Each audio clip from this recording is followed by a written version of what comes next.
I skal nu møde Maiken Andersen, som er en meget passioneret kvinde. Hun er ikke bleg for at tage del i debatter og emner og diskussioner omkring brandvarme emner, blandt andet vaccinerne, som jo har været en ren krigszone det sidste halve år. Maiken er uddannet sygeplejerske og lægemiddelkonsulent og har deriblandt en masse viden, som hun vil dele med jer i dag. Hun lever og ånder for at udbrede den viden om, hvordan kroppen kan helbrede sig selv. Jeg håber, I vil tage rigtig godt imod hende. Velkommen til Maiken.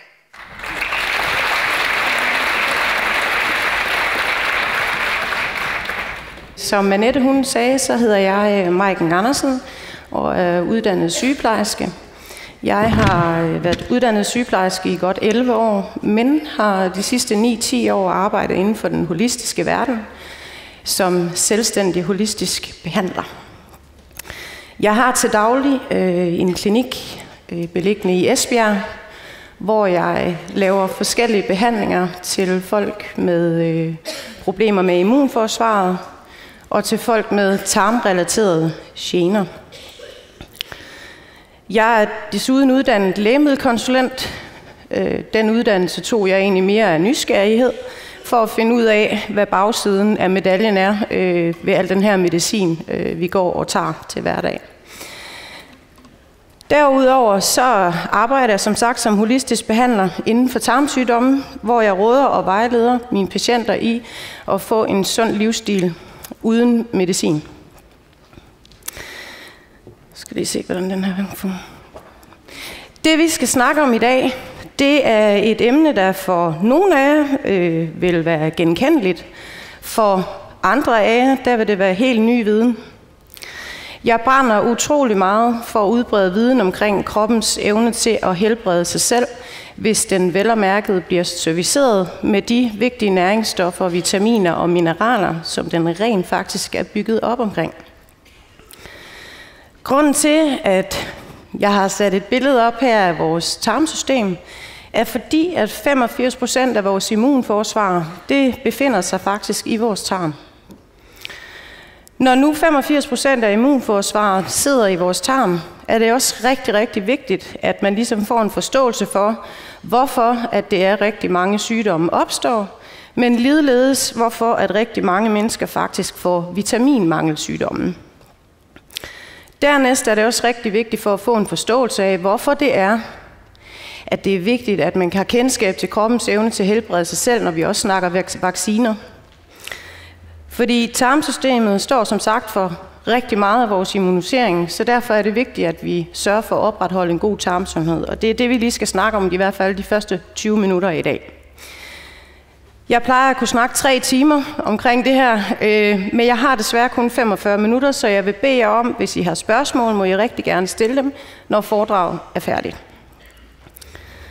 Se, jeg har sådan en lille pege. Jeg ved ikke, kan I se den alle sammen? Så en lille grøn ting. Når jeg peger herop, så er det selvfølgelig fordi, at jeg vil forklare jer omkring de ting, jeg peger på. Vores tarmsystem er et utroligt kompleks organ, som udover at indeholde 85% af vores immunforsvar, faktisk også danner 95% af kroppens lykkestof, serotonin. Vi danner 5% serotonin i hjernen, og det er lidt tankevækkende, at når man behandler rigtig, rigtig mange mennesker i Danmark for depression med depressionsmidler, at man ikke tænker på, at der hvor stoffet, der gør os deprimerede, det bliver dannet i tarmene, at hvis vi ikke har en ordentlig tarmsundhed og en tarm, der er fyldt med belægninger, jamen så danner vi heller ikke vores serotonin, og der bliver sendt signaler til hjernen om at nedsætte produktionen til hjernen. Når vi fødes, så sker der også rigtig mange ting. Hvis man tager udgangspunkt i for eksempel børn, der er født ved kejsersnit, de har ikke været i kontakt med morens bakterieflora fra fødslen af. Det gør allerede, at de her små børn, de faktisk er ekstra udsatte for udvikling af sygdom. Grunden til det er, at det, der faktisk danner vores immunforsvar, det er de bakterier, vi har i vores tarm. De bakterier er afhængige af, at vi simpelthen har en tilførsel hele tiden af nogle gode bakterier, så når en mor føder et barn ved kejsersnit, så har det barn ikke været i kontakt med morens bakterieflora, hvilket gør, at det ikke i grove træk har noget immunforsvar. De her børn, de vil være ekstra udsat, for udover at de ikke har noget immunforsvar, så sker der simpelthen det, at de tit og ofte får både astma og bronkitis, lungeproblemer, hudproblemer, allergier osv. Det gør, at de her små børn, de simpelthen får penicillin, rigtig meget penicillin, og det gør ydermere, at tarmsystemet simpelthen bliver belastet med rigtig, rigtig mange dårlige bakterier, fordi penicillin går ikke bare ind og fjerner de gode bakterier, det fjerner således også de dårlige bakterier, men det fjerner simpelthen hele det immunsystem, der gør, at vi ligesom kan holde sygdommen væk fra kroppen. Når de her børn har fået rigtig meget penicillin, så begynder de at døje med rigtig mange ting. Og det, der allerede er problemet her, det er faktisk, at de her børn, udover at være udsat for sygdom, jamen så udsættes de for rigtig, rigtig mange bakterier og virer udefra via institutioner og lignende.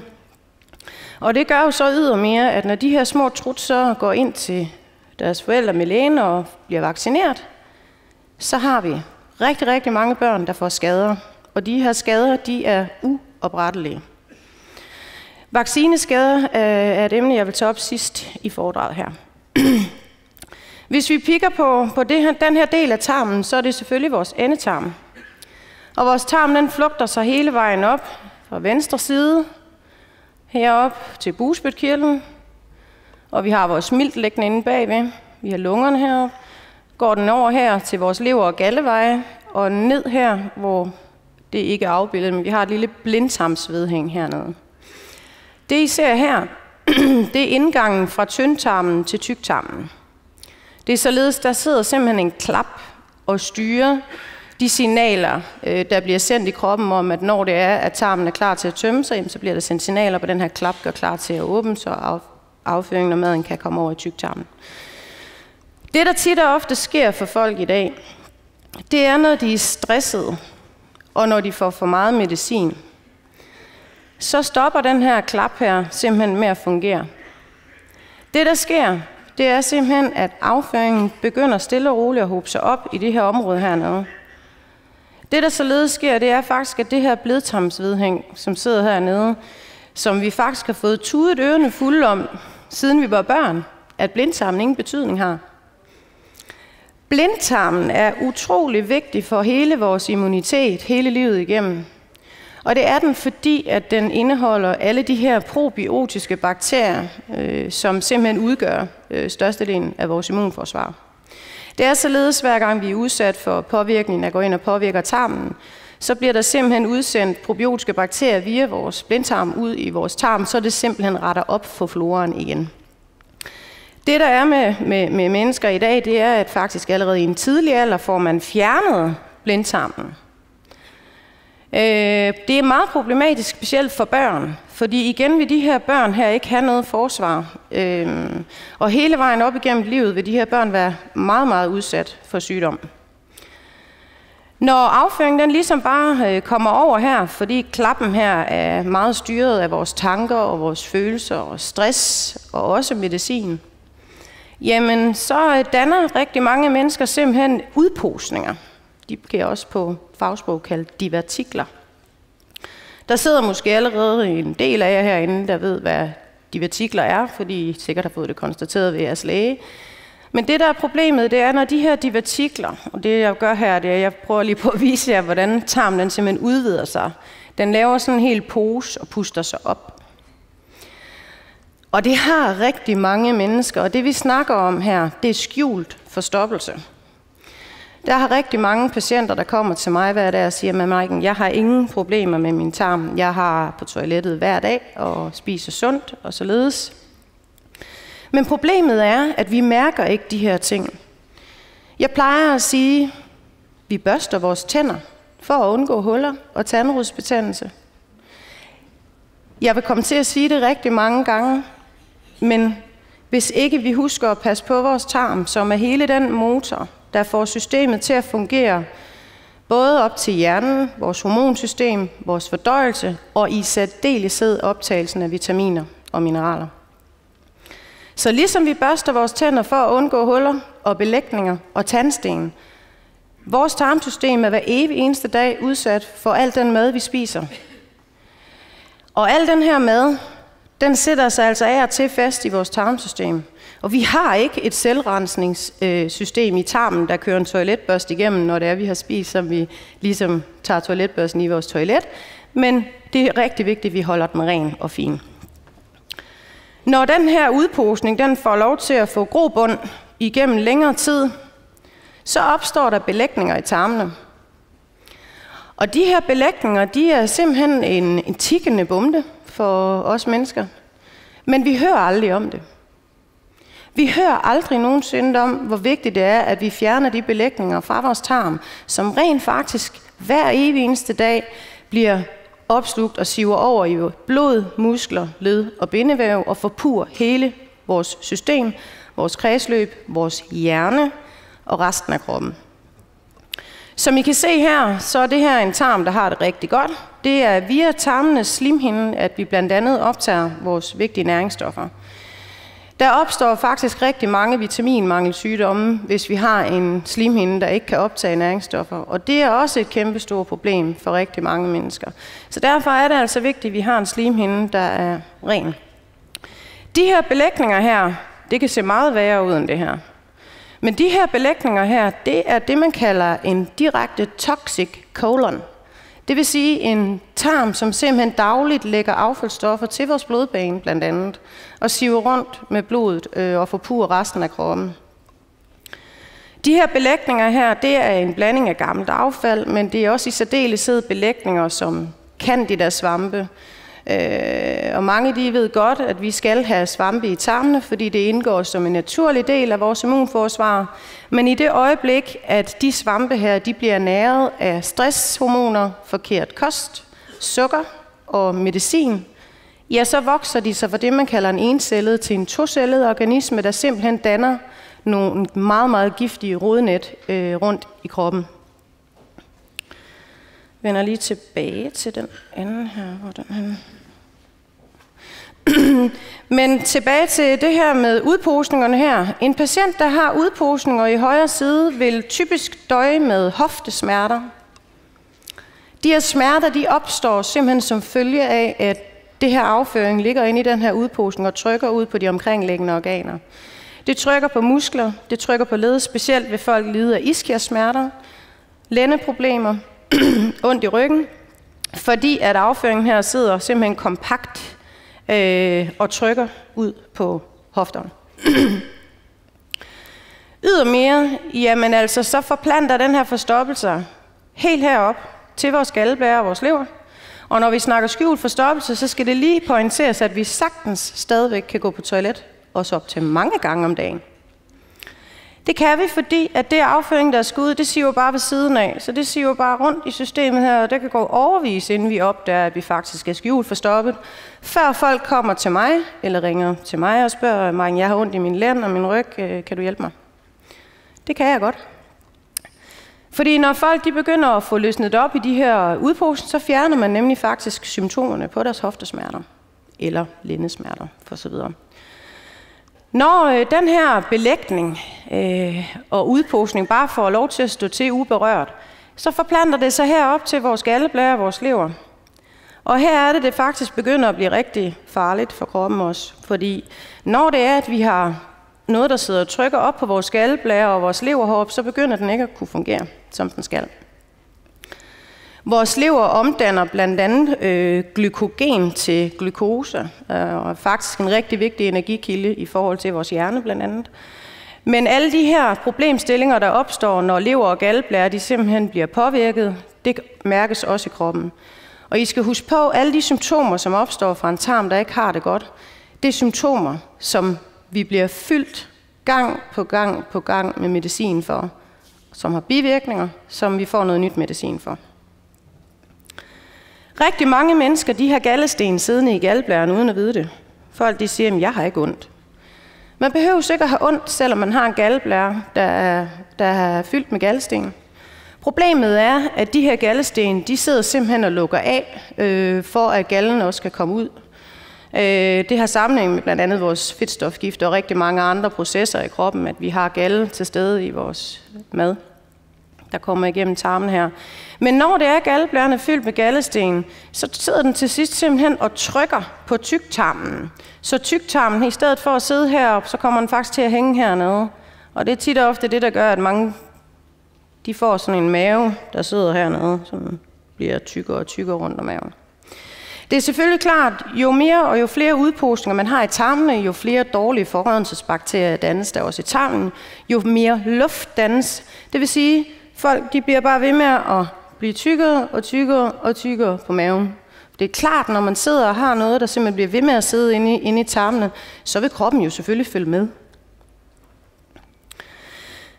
Når det her problem med galdeblæren står på, så begynder nogen at få symptomer på galdesten. Så får de fjernet deres galdeblære. Men det kunne allerede være faktisk, at folk allerede faktisk havde fået fjernet deres blindtarm. Fordi når det er, at kroppen har udposninger, så vil kroppens signaler begynde at sige, at der er noget galt. Og det gør den blandt andet ved at give en inflammeret, det vil sige en betændelsesreaktion i vores blindtarm og i vores galdeblære. Det er faktisk bare kroppens måde at sige på, at der er noget galt. Men i dag, der fjerner man blindtarmen. Som jeg forklarede om til at starte med, er det dybt problematisk. I stedet for at finde ind til årsagen til, hvorfor den her blindtarm den er blevet betændt, så fjerner man den. Når kroppen så bliver overhørt igen, så prøver den at fortælle, at der er noget galt. Vi får galdestensanfald, og vi får fjernet vores galdeblære. Galdeblæren står for rigtig mange funktioner, som jeg siger, så det er igen meget problematisk, når vi får den fjernet. Men ikke desto mindre, så kan der altså også sidde rigtig mange galdesten i vores lever.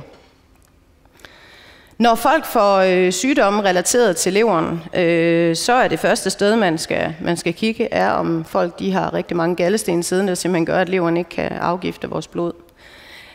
Det her det sidder simpelthen og belaster leveren, så der bliver en ophobning af affaldsstoffer i vores blod. Så ikke nok med, at affaldsstofferne de siver fra tarmene over i blod, muskler, led og bindevæver op til vores hjerne, så har vi altså lige pludselig et nyt problem, hvor galdeblæren og leveren også hober sig op. Det her problem, det forplanter sig hele vejen over til vores bugspytkirtel, som blandt andet danner insulin. Når det er, at slimhinden er belagt med de her belægninger, så siver det som sagt over i blod, muskler, led og bindevæv. Og det gør det, fordi der opstår en utæt tarm. Det bliver også kaldt leaky gut, en utæt tarm. Rigtig mange mennesker lider af en utæt tarm, og det er simpelthen som følge af svampekolonier og belægninger, der sidder simpelthen og gør, at slimhinden ikke fungerer. Så det vil sige, at den her leaky gut, den leder simpelthen til, at det siver over i blod, muskler, led og bindevæv, men også over i vores hud og giver symptomer på hudsygdomme, eksem, psoriasis, hovedbundsproblemer. Alle de her affaldsstoffer, det skaber simpelthen en autoimmun reaktion i kroppen. Den her autoimmune reaktion, den går simpelthen ind og giver et hav af symptomer. Man har sågar sådan diabetes, hvor kroppens egne celler simpelthen går ind og ødelægger de insulinproducerende celler i kroppen. Men ligeledes ting som fibromyalgi, en sygdom, der bliver lagt ind under det, man kalder funktionelle lidelser, som i min verden er der, hvor alle skraldespandsdiagnoserne de lander, når man ikke finder ud af, hvor det er, eller måske mere vigtigt, når man ikke vil ud med sandheden om, hvor sygdommen starter. Men den her utætte tarm, den ødelægger simpelthen vores system. Den sørger for blandt andet sådan noget som autisme og sådan noget som sklerose. Alzheimer og demens er linket til en utæt tarm. Når problemet det får lov til at forplante sig nedad til her, så har vi specielt for kvinders vedkommende, begynder de faktisk også at danne udposninger her, fordi når først at deres system det er fyldt, og der på et tidspunkt begynder at blive måske lidt diarré hver evig eneste dag, fordi det er nemlig således, når det er, at vi har været forstoppet i længere tid, så kommer tarmen faktisk til at se sådan her ud. Man får simpelthen det, man kalder en megakolon. Og det er selvfølgelig meget klart, og i min verden logisk, at når der sidder 3-5 kilo afføring i vores tarme, så udvider maven sig altså også den vej. Men for andre folks vedkommende, der sidder det altså ikke blot der sidder det altså over det hele. Og det giver simpelthen det er en giftig bombe for vores helbred. Og faktisk så er der førende forskere, som faktisk mener, at tarmen er nøglen til vores sundhed. Den her udposning her, den forplanter sig nedad til ved de kvindelige kønsorganer. Jeg har i de sidste 2 år haft 67 kvinder med fertilitetsproblemer, hvoraf samtlige af de her kvinder enten har haft en diagnose, der hed PCO, polycystisk ovariesyndrom, hvor man danner rigtig mange cyste på æggestokkene, som gør, at man ikke bliver gravid. Men PCO skyldes også fordøjelsesrelaterede problemer, blandt andet med vores insulinproduktion og sådan nogle ting. Men ikke desto mindre, så finder man ikke årsagen. Man går ikke ind og tjekker, om det kan have noget med tarmen at gøre. Men jeg har haft 67 kvinder hos mig, der er lykkedes at blive gravide på naturlig vis, når man får fjernet årsagen.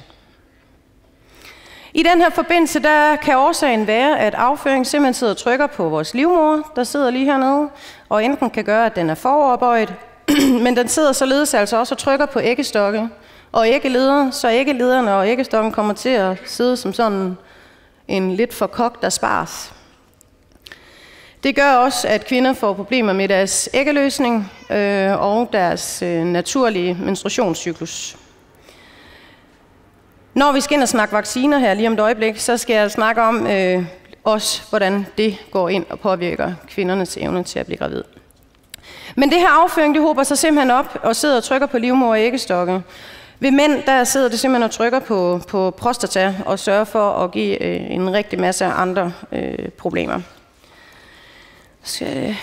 Det, der ligeledes lige skal nævnes her, inden vi går videre til vacciner, det er, at udover at kroppen simpelthen har brug for at komme af med alle de her affaldsstoffer, så er det jo også rigtig vigtigt, at vi simpelthen får tilført de grundsten og byggesten, som hele vores krop er bygget op af.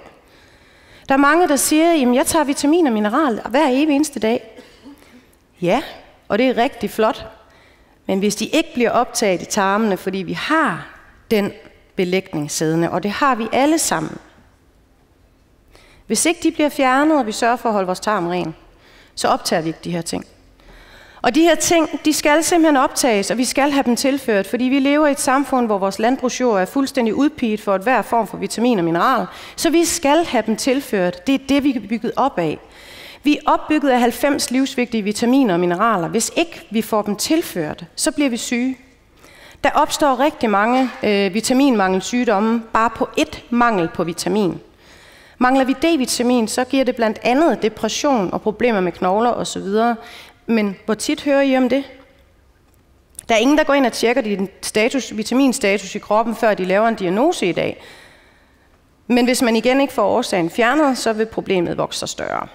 Hvis vi ikke tilfører kroppen C-vitamin, som er et yderst vigtigt antioxidant, jamen så gør det simpelthen, at vores immunforsvar også bliver påvirket, fordi det, der jo sker, det er, at vi udsættes jo dagligt for en masse giftige tilsætningsstoffer i vores mad, men en rigtig masse ting, der går ind og påvirker vores immunforsvar. Så får man ikke tilført det, der går ind og modvirker en oxidering, det vil sige en ødelæggelse af vores celler i kroppen, det hedder antioxidanter. Hvis vi ikke får dem tilført, så ødelægges det vores celler fuldstændig. Og kroppens evne til at helbrede sig selv i øvrigt. Når det er, at vi tilfører vitaminer og mineraler, så kan man sige, hvis det er, at vi for eksempel mangler kobber, og Danmark er et utroligt kobberfattigt land, men hvis vi mangler kobber, og ikke får det tilført, så er det, at vi får blodpropper. Kolesterolskandalen er en helt anden foredrag. Men jeg kan lynhurtigt lige sige, at kolesterol har ikke noget som helst, eller i hvert fald ikke særlig meget med blodpropper at gøre. I udlandet der må dit kolesterol ligge meget højere, end det ligger herhjemme i Danmark, fordi det kolesterol, man måler her i Danmark som værende det dårlige kolesterol, det er faktisk bare det kolesterol, der er på vej rundt i kroppen til hver celle for at virke. Fordi alle vores celler er afhængige af kolesterol. Men det var lige en sidebemærkning. Hvor lang tid er der lige til? Ja. Det, der skal tales om også i dag, jeg plejer at holde foredrag 3 timer, så det er som sagt ikke længe, jeg har her 45 minutter, så jeg bliver nødt til at gå videre til det næste her. Men vi skal snakke om et meget, meget ømfindtligt emne her nu, nemlig vacciner. Det, vi skal snakke om i dag, er, jeg har undladt at snakke alle vacciner, fordi det er så ømfindtligt et emne at snakke om. Jeg står ikke her i dag for, at jeg skal fortælle jer, hvad I skal gøre. Jeg står her for at minde jer om, at I har ansvar for jeres egen sundhed. I skal huske, at I altid har et valg. Men problemet er i vaccinedebatten i dag, det handler om envejsretorik. Det vil sige, at vi får faktisk tit og ofte kun alle de her fordele, der er ved at blive vaccineret. Man skal huske på i al den her vaccinedebat, at vi faktisk rigtig mange gange bliver informeret om, hvor meget lægerne samarbejder med medicinalindustrien, som i øvrigt også er dem, som vejleder Sundhedsstyrelsen til, hvad der skal godkendes af medicin i Danmark. Jeg vil også lige understrege, at det er ikke en fordømmelse af de praktiserende læger. Nej, det er helt oppe politisk, vi skal have fat, hvis vi skal have fat omkring den her debat. Men der er rigtig meget logisk sans i det her, fordi der er så mange økonomiske interessekonflikter inden for medicin i dag, at rigtig mange læger har mistet passionen for det, de har uddannet sig for. Og derfor er der simpelthen også flere og flere læger, der melder sig ud og bliver det, man kalder læge uden sponsor. I kan gå ind og finde dem på nettet. Læger uden sponsor er læger, der ikke er sponsoreret af nogen medicinalvirksomhed.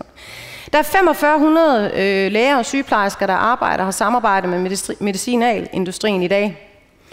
Jeg synes, det er meget problematisk, specielt i den her HPV-sag, livmoderhalskræftvaccinen, at rigtig mange læger, der anbefaler den her vaccine, de sidder faktisk også som advisory board i firmaet, som laver vaccinen.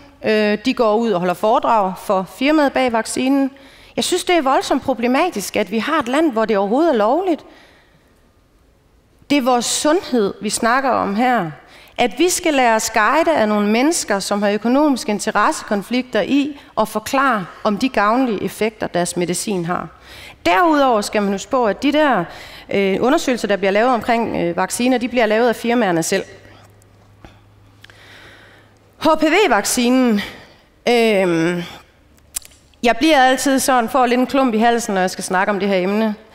Og det gør jeg, fordi at ud over mit daglige arbejde, så er det en kæmpe passion for mig at udbrede en viden og retfærdig oplysning omkring den her vaccine. Udover at være markedsført på folks frygt for en frygtelig sygdom, så er den markedsført ud fra følelser. Vidunderlivet lavede for år tilbage en debat omkring med markedsføringen omkring, at unge mennesker ville vel ikke miste en god veninde til den her sygdom. Så derfor så lavede de noget i min verden meget følelsesmæssig markedsføring, hvor man simpelthen gik ind og sagde, at hvis ikke du får den her vaccine, så dør du af kræft. Jeg startede allerede for 6-7 år siden med at gå rundt og holde foredrag og sendte breve til og artikler til politikerne og til medicinalindustrien og til lignende, men blev hele tiden negligeret. På trods af, at i USA har der været 29.000 alarmopkald til 112 på grund af den her vaccine. Der har været over 87 dødsfald, som er registreret, vel at mærke, det tal der er sikkert højere i dag, som er direkte linket til den her vaccine. Den her vaccine, den blev lanceret på markedet uden overhovedet at være gennemtestet. Så derfor var man nødt til at have nogle personer, som kunne teste den her medicin. Og det nemmeste at gøre her, det er at teste det på mennesker. Specielt mennesker, der er uvidende og som er autoritetstro. Det, der bare er problematisk her, det er, at den er blevet markedsført ud fra frygten for, at man kan få kræft. Jeg vil godt understrege, at livmoderhalskræftvaccinen, den beskytter ikke mod livmoderhalskræft. Livmoderhalskræftvaccinen, den beskytter mod et virus, der kan give celleforandringer. Celleforandringer er ikke kræft. Den her form for markedsføring, det er direkte usand, og det er meget uetisk, fordi rigtig mange forældre, de vil selvfølgelig deres børn det bedste, og selvfølgelig vil anbefale, at de fik den her vaccine, fordi så vil de selvfølgelig ikke dø af livmoderhalskræft. Udover det, så er det ydermere ret problematisk, at vaccinen her er blevet lovpris som, til at kunne gøre, at folk ikke fik den her livmoderhalskræft. Men det, der er problemet, det er, at den beskytter mod celleforandringer, kan beskytte mod celleforandringer. Men kroppen har faktisk evnen til at helbrede, og gør det rigtig tit, når vi er udsat for de her kræftfremringende stoffer hele tiden. Kroppen helbreder sig selv hver eneste dag. Men det kræver, at der blandt andet er antioxidanter til stede i vores krop, som kan hjælpe de kræftfrembringende stoffer ud af kroppen igen. Når det er, at jeg siger det her med celleforandringer, så er det sådan, at når kvinder kommer op og får lavet et celleskrab, så får de at vide, hvis de har celleforandringer, at de lige skal vente noget tid. Og det er fordi, man tager en ny celleprøve. Fordi man ved udmærket godt, at de her celleforandringer, det går den ene og den anden vej hele tiden. Fordi kroppen hele tiden sørger for at eliminere det, der ikke skal være der, specielt kræftceller. Det er blandt andet vores immunsystem, der går ind og fjerner de her kræftceller. Men det er selvfølgelig klart, hvis man har en kvinde, der i forvejen har fået måske andre vacciner, og har en tarm, der er fyldt med belægninger, så er hun ekstra udsat for de her bivirkninger her. Den her vaccine her er kåret til at blive årets største skandale inden for medicinalverdenen. De her kvinder her, de har fået ødelagt deres liv. Jeg startede en gruppe tilbage for 4 år siden, der hedder Sandheden om livmoderhalskræftvaccinen. Jeg har skrevet en artikel, som I kan gå ind og finde, der hedder Sandheden om livmoderhalskræftvaccinen, Gardasil. Men den her gruppe, jeg har på Facebook, det er væltet ind med medlemmer. Og alle de her medlemmer her, det væltede ind med bivirkningsramte, om det kunne være det, de fejlede. Samtlige af de her piger, skal I livs på, de er blevet afvist af deres læger med beskeden om, det må være psykisk. Du fejler ingenting. Der er ikke noget galt. Det kan umuligt være vaccinen. Så derfor har vi alle de her sorte gråzoner i den her debat, fordi mange af de her piger, de er slet ikke blevet registreret endnu, fordi de ved ikke, hvad det er, de fejler. Det er efter, vi var så heldige, vi er heldigvis en rigtig stor flok i Danmark, der kæmper for retfærdige oplysninger omkring blandt andet den her vaccine, men det lykkedes at få TV2 til at dække programmet De Vaccinerede Piger, som blev kørt hen over TV2. Den her udsendelse, den gjorde, at samtlige centre rundt i Danmark, de blev simpelthen bestormet af forældre og kvinder med de her symptomer. Som I kan se her. Det er blot nogle af de symptomer, det giver. Det, der er også problematisk i det her, det er, at lægerne de overhovedet ikke på noget tidspunkt har overholdt reglen om informeret samtykkeerklæring. Det er strafbart. Lægerne skal informere omkring de her bivirkninger, når man kommer op, og det er ligegyldigt, hvad det er for noget medicin. Men det er der ikke nogen af de her piger, der er blevet. De her piger, de er blevet vaccineret i den tro, at de er blevet beskyttet mod livmoderhalskræft. Den beskytter kun mod de typer, der hedder 6, 11, 16 og 18, hvoraf 6 og 11 kan give en kønssygdom, der hedder kønsvorter, og 16-18 har potentiale til at kunne udvikle sig til livmoderhalskræft. Men vi skal lige have celleforandringen først, som faktisk bliver opdaget via vores meget, meget, meget flotte og yderst velfungerende screeningssystem i Danmark. De her kvinder, de er ikke beskyttet mod livmoderhalskræft, og de skal faktisk fortsat følge vores screeningsprogram. Og det, som jeg nok vil understrege, kommer til at være debatten fremadrettet med den her vaccine i medierne. Det er vaccinens evne til at potentielt at give livmoderhalskræft.